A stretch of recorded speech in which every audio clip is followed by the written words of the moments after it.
Today, I'm going to tell you the story of the book that ate its own glossary. Let's begin our adventure. In the quiet town of Lexiconville, there lived a curious book named Glossarius. This wasn't an ordinary book. It was a dictionary, filled with words from A to Z. One day, something peculiar happened. Glossarius began to eat its own pages. Word by word, the townsfolk watched in shock as Glossarius shrank. The mayor diction, called for a meeting of the wise council of phonemes.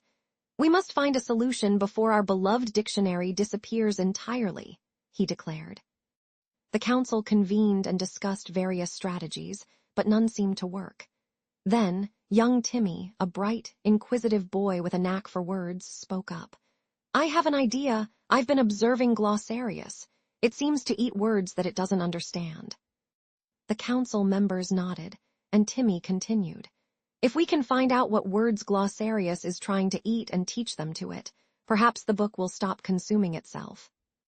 With Timmy's plan in motion, the townsfolk worked tirelessly. They identified the problematic words one by one, words like quixotic, anti-disestablishmentarianism, and floxy-nosy-nihilipilification. These were challenging words indeed, but everyone was determined to help Glossarius.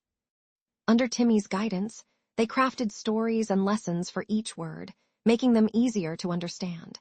With each new lesson, the townsfolk would visit Glossarius and share their knowledge, hoping that the book would retain the words it once tried to eat. Days turned into weeks, and slowly but surely, Glossarius began to swell again. The townsfolk rejoiced as their beloved dictionary grew stronger. Eventually, Glossarius was back to its original size, filled with all the words it had learned. The people of Lexiconville celebrated, and Timmy was hailed as a hero. "Remember," Mayor Diction said during the grand celebration, "everyone has something unique to offer, just like Glossarius. Embrace your curiosity, share your knowledge, and you'll find that understanding comes not only from books but also from each other."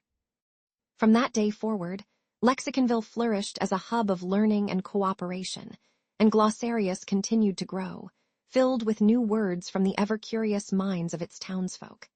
And so, the tale of the book that ate its own glossary became a beloved story in Lexiconville for generations to come.